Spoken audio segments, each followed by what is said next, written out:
Listen, there's a lot to learn when growing and scaling your business. That's why we created the Business Choreography podcast, where we talk about choreographing your marketing, operations, and sales into dynamic systems that increase your revenue and your impact. We'll explore solid business principles and discuss all things that make businesses dance to success with clarity. We'll help you figure out where the holes are in your business and what you can do to fix them. Think of us as your official business choreographers, aka your insider growth strategists. Remember, your choreography matters. Welcome to the Business Choreography Podcast. What's up, everybody? Michael Johnson here with the Business Choreography Podcast, and I'm excited you joined me today because we have a very special guest. We are on backstage and behind the scenes with Business Choreography, where we talk about the planning and composition of the parts and pieces of business that make up the experience you deliver to your audience, your team, and you. And today on the show, we have Steve Larsen, one of the best marketers and businessmen of our time. Steve has a long track record of successfully marketing all sorts of methods. Most recent, Dramatic Demonstrations, a book he's currently co-authoring with Russell Brunson. Steve is known for his unique market disruption flywheel, a CMO concept he created to automate daily lead flow. He also created and popularized his brand, The Capitalist Pig, with thousands, including myself, wearing that swag worldwide. Guys, we are so freaking lucky to have Steve join us on the show today. And without further ado, we're going to bring him right on and get this party started. So, Steve, welcome to the show. How are you doing, man? That's quite the intro. If I ever need a hype person, or if I should, any days that bad, I'm just gonna call you, Michael, and be like, "Hey, tell me that intro again," and make me sound awesome. Thanks, man. Absolutely, man. I'm your man. I got you covered. Well, today on the show, we've got some fun segments, and we're going to go through and just hit it out. We used to do a lot of backstory, but guys, you can go find Steve's backstory everywhere. You can find out all about him. He is all over the place, literally, and you're going to want to know him. So you can go do that, but we're going to get into the juicy stuff right away. We're going to start right into the juicy stuff. So let's run our first segment and we'll jump right in. CHOREO Confessions, the unscripted reality, where we talk about choreography that fell apart or just didn't work, and we want to know why. Here we go. CHOREO Confessions. That's what this one's all about. Love it. And we just want to know about some of the times when you've created some choreography that didn't go as planned in your business. And you've been around the block. You've been in with Russell. You've been in with yourself, with Marley. You've done so many freaking things and created some incredible pieces of business choreography, but there have bound to have been some pieces that just failed miserably. And we want to know what happened. What were the key factors to those failing? Yeah. It's crazy. I've been building funnels and doing marketing for 10 years now. I can't believe that. It blows my mind. I mean, where did 10 years go? That's just nuts. And as I look backwards, it's interesting. I love that you asked this question because no one asks this first off, so that's really cool. I always want to know about the winners, which is exciting also. But I mean, I've had a lot of time to reflect on this because I think for probably 4 or 5 years there, I was really loud. I mean, we put out a new episode every day on 17 platforms, Monday through Friday for 2.5 years. I mean, and if it wasn't on that, then it was something else. And as I look back on like what worked really well versus what didn't, the biggest shifts have been actually just within my own leadership style. I, for a while, would just not be patient enough, because I was like, everyone is an Energizer Bunny like me, and everyone sees the future like I do. You know what I mean? Everyone's got and that just wasn't true. And so mistakenly, there was either people on my team that I just wasn't patient enough with, or wasn't good enough at translating vision into their heads, and I thought that I was doing that, so then they get held to an expectation that I thought was clear that wasn't. I would say that like that's probably been one of the biggest, as I come, it's really been probably about a year or two. I was a little bit quiet there, and a lot of reassessing was going on in that time. And I was just kind of like, okay, let's re-relate with this whole world a little bit more. And then what am I bringing to the table that's not correct? And that is the number one thing that pops in my mind. So is yes, just team patience in terms of training, Right. leading versus commanding. And I was an officer in the Army, and so it's kind of, it was very natural for me to blur those lines a little bit. So yeah. Sure. Sure. I love that. What about, you put on a lot of events and you put on a lot of things. Talk to us about some of the things that kind of went wrong. We're going to get to the good stuff later, okay? So don't Sure, worry sure. about that. But like, and we all know you're the bomb. We know that you've knocked it out of the park so many times. But we also know that to knock it out of the park all of those times, you had to have put together some great plans and they fell apart. Sure. Or at least didn't. I mean, the plan almost never goes exactly as I design it. Right. Which I think for a while kind of led to me over designing. I would Right. over design. I would slow down because I was trying to compensate for imagined risk Right. instead of real risk. Right. Um, it's weird. I had almost like the dial was turned so hard to the sprint 24/7. I think for a little while I kind of turned the dial back the other way, and now I'm like, okay, happy medium. So as far as one that didn't do great, and this is just because of my personality. Um, I don't love running agency businesses. You Yeah. know, not to say they didn't work. They did. I hated it. Right. I Right. hated it so much. I'm just not that kind of. I'm the guy that likes to go in the cave and come back with some new discovery. I'm not.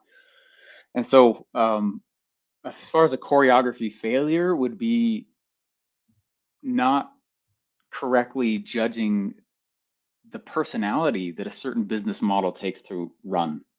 Right. You know what I mean? Yeah. It worked. It just sucked my soul out, man. Just And I was like, I hate this.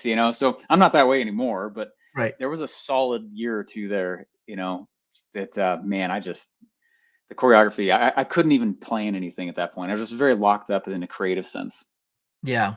How did you handle that? I mean, like, when you were doing that, how did you handle kind of coming to grips with that and finding it out? Like, I know a lot of people feel like, "Oh, I started this and I have to keep going no matter what. Otherwise, failure." How did you handle that? Yeah,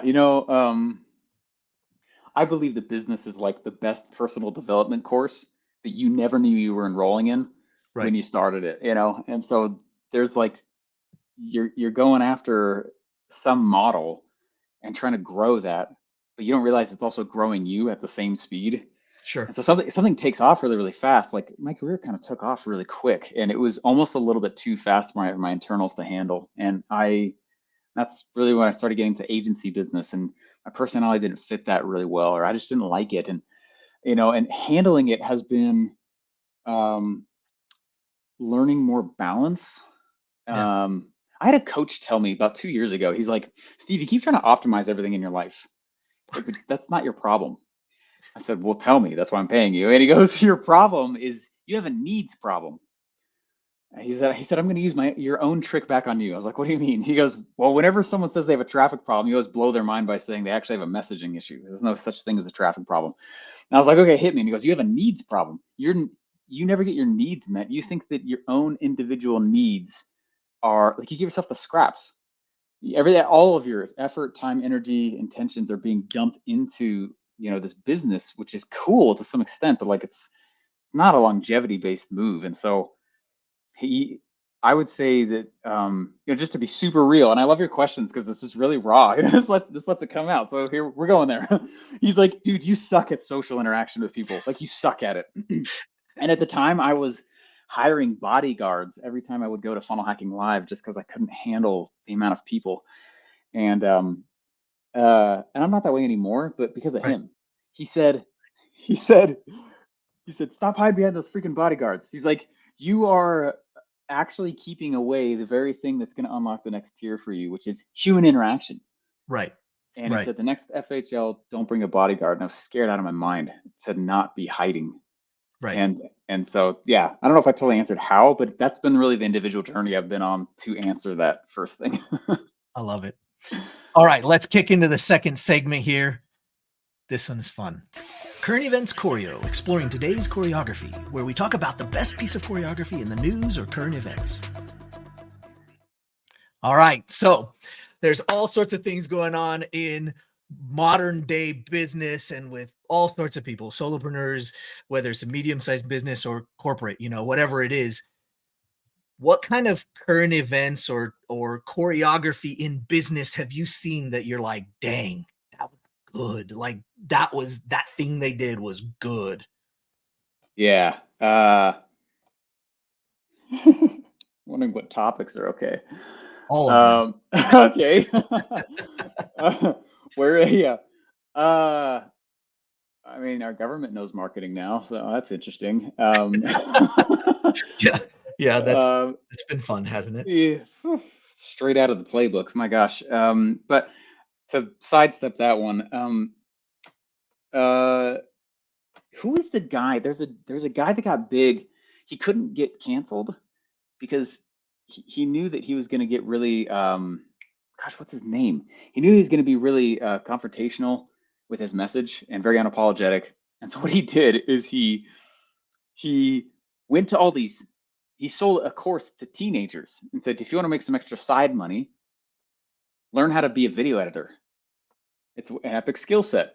Everyone wants video. You probably want to be an influencer one day. Hey, you don't have any video of your own? Just take all of my videos, edit them, and put them out on your own channels.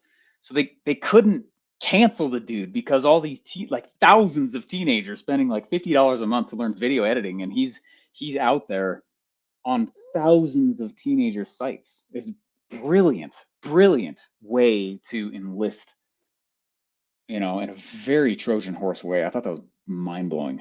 Freaking crazy. What is his name? You're talking about. He's that fighter, that MMA guy. Yeah. Gosh, Yeah. I see his face. Anyway, yeah, my son follows him. Yeah, right. That blew my mind. I love that. All right, we're going to jump right into the next segment. You ready for this one? Let's do it. Choreo crap, exposing the bad choreo, where we expose the worst pieces of choreography that have been purchased. We've all bought crap.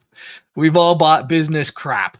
I think that's part of a rite of passage for all business owners, whether you're brand new starting off or you're a versed veteran. We tend to buy bad choreographed business. I want to know about one that you've purchased in your history that was just crap, and it was just crap choreography. Yeah.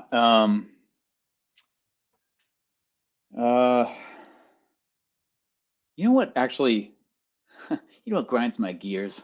Start out like that. You know what really grinds my gears is when someone writes a book that is clearly not a book, and it was a sales letter that they just have in 15,000 point font with a billion spaces between each line. Like that, I don't know. I'm so excited to be working on a book with Russell right now, but like it's a book. It's not a sales letter, and like that drives me nuts. I don't know. Or when I can tell that people are relying on AI to write their copy. It sucks at writing copy, everyone. Don't stop it. It's like, it's a good brainstorming tool, but it's terrible. It's like, anyway, if someone's going to say the word supercharge your lead source anymore, like, oh, bland marketing drives me nuts. I'm totally armchair quarterbacking when I see this stuff, but I'm like, I don't know. I spent 10 years in this space. So I get really feisty around someone calling a book that's not a book. And then, or when you can tell that just they're trying to just rely on too much automation. You can automate too much. Right. Well, the interesting thing to me is that AI has just, it's blown up over the last year and a little bit. I mean, I remember when ChatGPT opened up, I think it was like November of 22, right? And it just all of a sudden took off from there, and it's just been so fast. Yeah. And somebody asked me the other day what the big issue was, or what I thought was the big hole. And I think you just nailed it. Like people are using it to do everything, and marketing one of them. And there's going to be this big gap of like actual human created content. And then the AI is going to start using the AI to do the next set of content. So we're going to have this like double gap of crap. Yeah. So this is what I think is happening, because it seems like 2020 forward, most companies right now are either on a plateau or slightly declining. Right. Most people are struggling right now. And what I think I spent a lot of time trying to figure out what's happening, because I got clients, I'm trying to help them with their stuff too. What I think is happening is that pre 2020, there were all these companies that could survive because they had an amazing offer and they knew how to sell it. But sales and marketing are not the same. And they survived because solely because they had a great offer, solely because they knew how to sell it, but they didn't know how to market. And so, because there weren't that many people on the internet, I mean, I'm not saying obviously tons of people on the internet, but remember in 2020, like people were like, as a whole, it's like the world was like, you can make money online. And there's just this surge of untalented people came on, right? So all these people come in. So now there's more competition. People are trying to figure out how to do things like write copy for the first time. Right. And all these companies who never really took the time to figure out really how to market now are being forced to, because these AI machines produce bland marketing, and they're just being drowned out. It's not that their stuff is bad or their offer is bad. Now they're in a position where they actually have to figure out messaging for marketing instead of messaging for sales, because they're totally different things. That's what I Right. think is happening right now. All right. Well, I'm not letting you out of this segment. Cool. Worst high ticket offer you've ever bought. You don't have to say who they are, but I want to Oh, know what it was. Come on, man. I know you've bought more than your fair share. yeah. Without saying any names, there's a dude I bought a package from that he just was lacking empathy. You know, he had all of the and I'm gonna rant a little. Is that all right? I could just Yeah. these questions are good, man. I see why you're doing this. I'm glad you didn't tell me them ahead of time, because this is very raw. Okay. Um, the I hate when people sell fame. I hate it. Don't sell fame. I got famous because I'm good, not because I sought it. You know what I mean? And I think it's a good piece to understand. And like hopefully it's okay to have my back like that. But like, man, get talented and get famous because you're talented. So there's a dude I bought something from, and he was supposed to try to help me get on TV, and one of the reasons I wanted to do that is because it's one of the most ultimate distribution channels on the planet, traditional TV. And I hadn't written a book yet. I thought I would at that time have one by then, and I'd get on Good Morning America and show my book. And so I bought his program, and then um, life happened, and I started going through a serious, with all the respect to my former relationship, pretty intense divorce. Right. And in the middle of that program, and he just like would yell at me. And he's like, "That's no excuse." He's like, "Buck it up, don't feel sorry at all." It's a very interesting experience inside. I couldn't do anything in the guy's program because everything was pre-framed with "you're an idiot," and I was like, "What? Like, what are you talking about?" Like, I was in the army. I do not respond well to negative reinforcement. I don't need that crap in my life anymore. Like, and Right. and any of the products that I've been in where someone is like either deliberately just trying to sell fame for the sake of it, I'm always like, you're just blowing up smoke. I can go buy 1 million likes on YouTube right now, through stupid click circles and stuff like that, and be the smoke and mirror thing. And I crap on that business. I just oh man, and I didn't know that's what I was buying. I thought I was buying this other thing, and there's just this like smoke and mirror thing drove me nuts. Yeah, the other one is when someone is an agency and they say they can scale with you, then they start using your name to go get more sales, and now their agency can't handle your account because they grew too fast. Ran into that one a bunch. A bunch. Yeah. What kind of advice would you give to people that are out there on their journey? They in good faith want to buy the help with the coaching, the high ticket services that they need. Yeah. Like so many sales teams are trained to go for the jugular, get the sale today. Yeah. What can you tell some of these entrepreneurs, whether they're in the beginning of their journey or really in that, I really think it's like the small medium, like that medium-sized business where they have the money to spend, that there's a whole lot of people taking advantage of them. So what would you tell them to be able to, make it through that phase without wasting their money? How can they interview those people or understand whether it's the real deal or not? I really like 7 Habits of Highly Effective People. Stephen Covey in there, he says that all conflict begins with a misunderstanding or a misalignment. I'm misquoting it, but all conflict is due to a misalignment in roles and goals. That's it, period.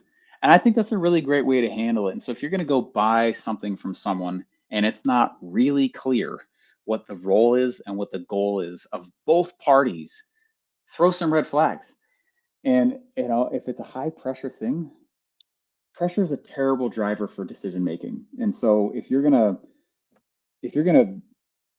I feel like if you're drowning because you're trying to get some help, like using money instead of the creative entrepreneurship power within you to solve a problem is already the beginning of the end, in my opinion. And I would just take a breath, get some space on it, drop the pressure, and make a decision from a place of neutrality. Because if you toss emotion either high or low into it, it already will pre-frame in this terrible way, either for yourself or every once in a while it doesn't happen very much anymore because I'm pretty good at spotting it and not letting them buy from me.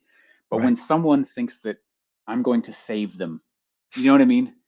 Like, oh, you're Frodo. And like, no, you're Frodo. I'm Gandalf, right?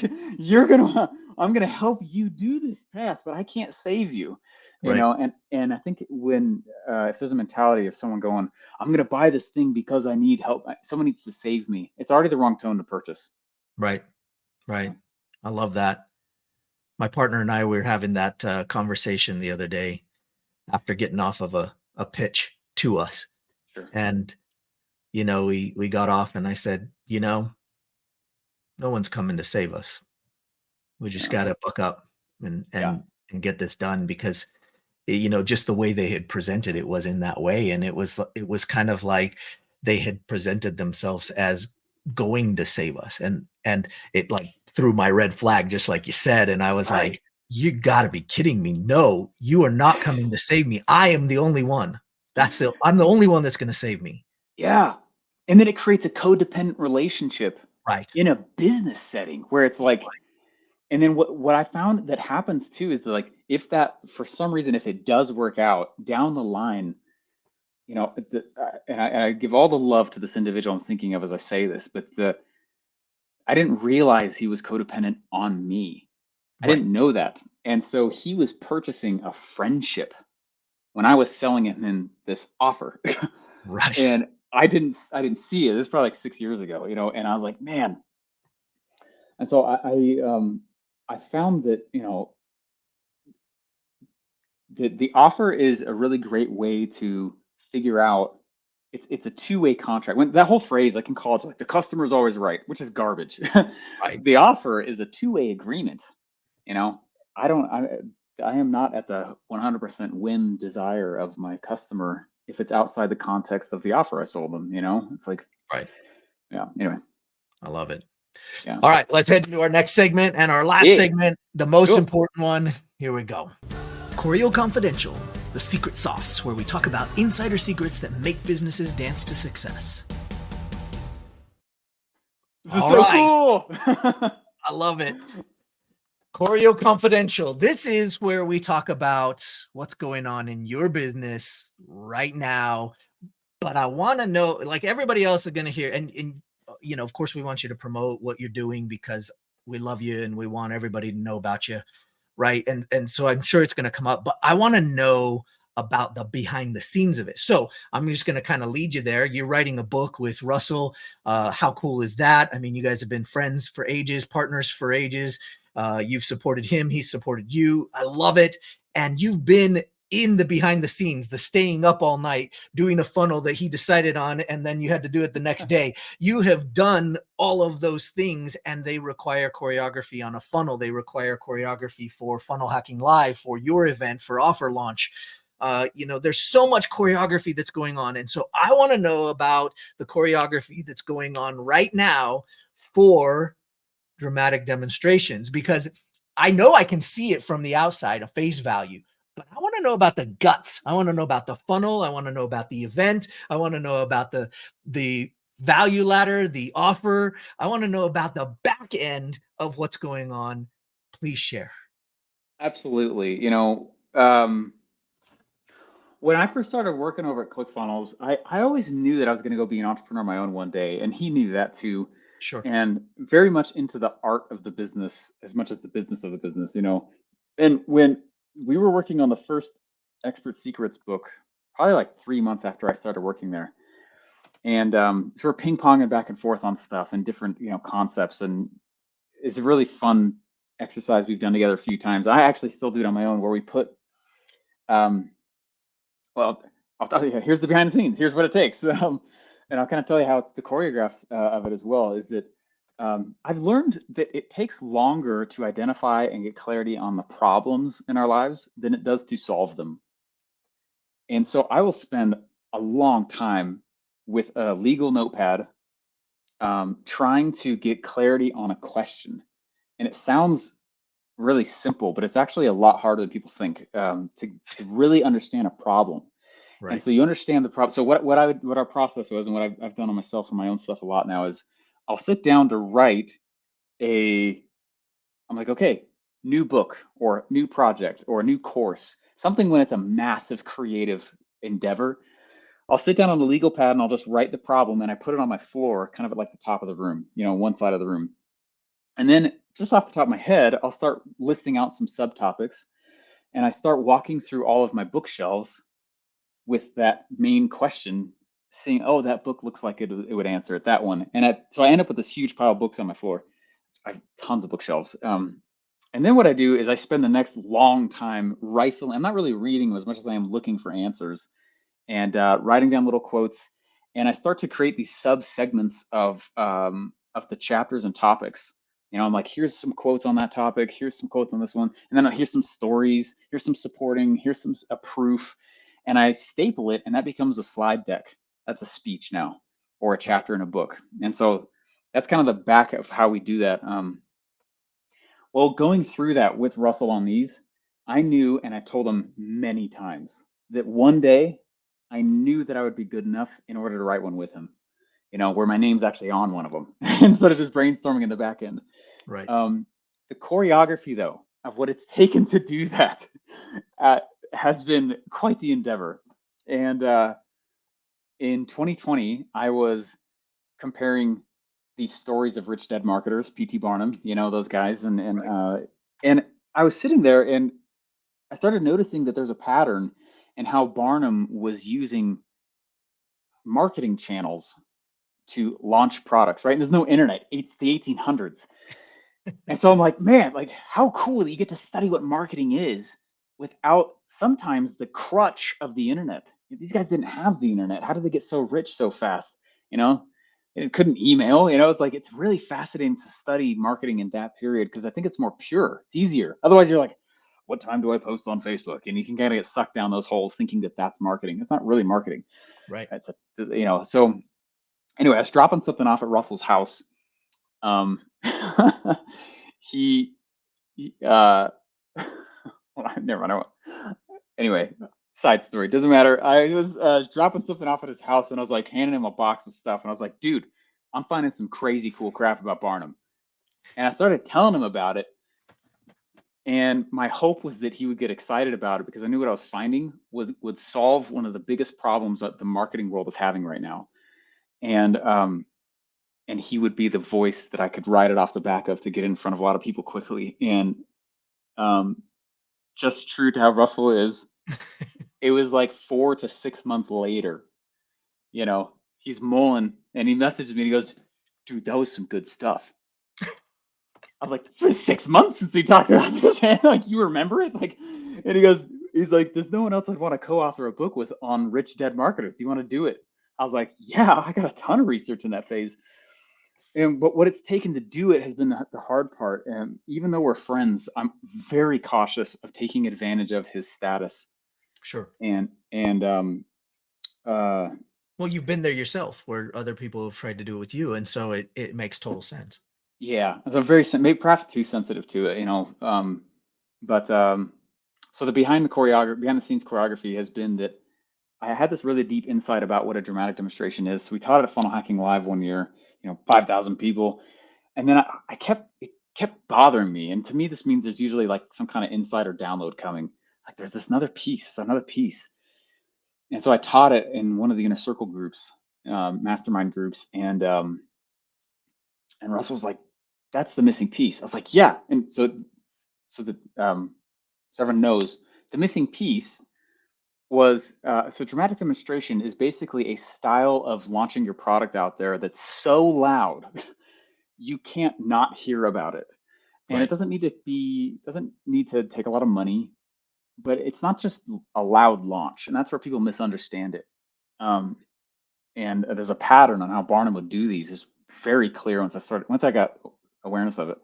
The missing piece, what I realized while studying all these rich dad guys was that none of them ever spread their sales message. Ever. They didn't talk about their offer. They didn't spread. That's not what they were spreading. They didn't go take out an ad in a newspaper so that they could spread sales message. What they spread was hook and hook messaging. And until that point, I got to be honest, I kind of thought that a hook was just a headline. Right. And it's been in doing all this research, realizing that these guys almost never talked about their sales message. What they would do is they would use a different style of message writing to get someone's interest so that when they finally internally said, you know what, I am interested, and they'd raise their own hand, then they would go consume the sales message. And what I think this is going to solve for people is, we get all these marketers who are struggling with their messaging right now because they're spreading sales message. They never actually learned this style. I think that what we're about to put out is going to be as impactful as the perfect webinar script, because the perfect webinar script is not a marketing script, it's a sales script. Right. Anyway, so the behind the scenes choreography has been knowing that the best way we've ever, worked on the same books together has been to do a workshop. We always do an event to test the book. And so that's what's coming up. So I don't know if I totally directly answered your question, but that's kind of what's been going on behind the scenes. It's been a huge labor of love. No, I love it. I love it. How do you go about choreographing that event to match up with the book and to test it at the same time? Because I mean, that's such a fine balance, right? You're Yeah. putting the event, people are paying to come to the event, they're wanting the actual information, but you're also testing the information. How do you go about choreographing that event? It can be a little nerve-wracking, So when I find something like a new model, there's divergent thinking where you're exploring, and then there's convergent where you're coming to conclusions. And I think that what most people do is they do the brainstorm, but they don't do the pruning. So they just, I got a framework. I'm like, no, you have an idea. Now you have to spend as equal amount of time disproving your idea, making fun of it, whittling it down. Why does your idea suck? Tell me why. Don't fall in love with it. And so I've been working on this for 3-4 years now, and half of the time has been in the convergent, in the pruning phase. And so when I can feel that my brainstorm major portion is over, then I'll start to apply the principle to a client, to myself. Onesie twosies. Does it work? Let's test it out. It might not work. Let's not get emotionally attached. If I can see that it's starting to work with a lot of people and I've been making fun of it and the theory still survives, then we'll go do an event, And so that's why Russell and I spoke at Funnel Hacking Live the last few times, is to make it so we could keep testing it, and I can see if people are getting it. Because usually the audience starts to guide you by that point, Right. So yeah, there's been 2 speeches on other events. I've done several events of my own on it now, and now we'll do the workshop together, which is meant to be like the book filming, and each speech is a chapter. So Right. yeah. I love that. So did you write the book first and now you're going to do that? Or are you going to write the actual bulk of the book based off of those? Like, which way are you going? I like to he and I are very similar in this. We'll do the event first, and then usually hand all of the replays to a ghostwriter. Right. I don't ever leave it in their hands completely, but I just want them to get the first version of Clay out. You know what I Right. mean? And then I always rewrite everything after that. So I love that. yeah, Back from my professional dancing days, I mean, that was such a cool. huge portion of it as we choreographed for our professionals, our amateurs, even our youth and baby dancers that were just coming up the ranks. One of the things I would always tell them is that this first round is a blueprint, because we're just coming up with the ideas that could go on you. And then Yeah. we're going to spend the rest of the year, all the way leading to your national championship or whatever your big moment is. We're going to spend the rest of the year working through that choreography and testing it and finding the things that are right. Because if you can't do the splits, you shouldn't be doing the splits, right? Like, Right. like Yeah. it's just, but I see it all the time in business, all the time. People Yeah. are doing shiz in their business that they have no business doing because they saw somebody else do it, and or somebody sold them the piece of choreography saying, Yeah. well, this worked for me, It's and like uh, so it's not directly translatable. Yeah, I feel like one of the business best things you can kind of tell a little bit more of matured business organization. I feel like by if they increase the time between idea and action. If the time is really short, it's like you don't really have a strategy here, do you? You're just looking for the next right, hypey thing. sure, I've got a quote on my wall I love from Ray Kurzweil. He says, "The purposeful destruction of information is the essence of intelligent work." yeah, I love that. It's not about more. It's like how simple can you make it while still, you know, keeping the essence of it. Deletion is just as hard as addition, and it's also just as important. right, absolutely. Yeah, I love that. Man, I could riff on this with you all day long. fun Dramatic stuff. demonstrations is coming up soon, I would Yeah, assume, and everybody's going to be able to glean the wisdom from your years of your journey, and we appreciate it so much. I want to kind of close up by saying I am so grateful and thankful to you, um, on this journey. It's been a super fun ride. I know I'm speaking for my business partner and myself. We are so grateful to you. We are so thankful for the lessons we've learned, for the podcast, for the ups and the downs that you've shared.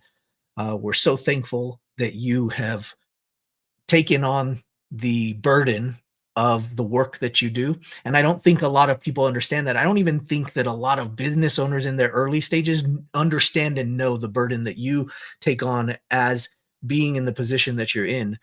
So I'm so thankful for you sharing the journey along the way, sharing your knowledge with us, and continuing to want to serve all of us out here in the world of business. And we appreciate you being on the show.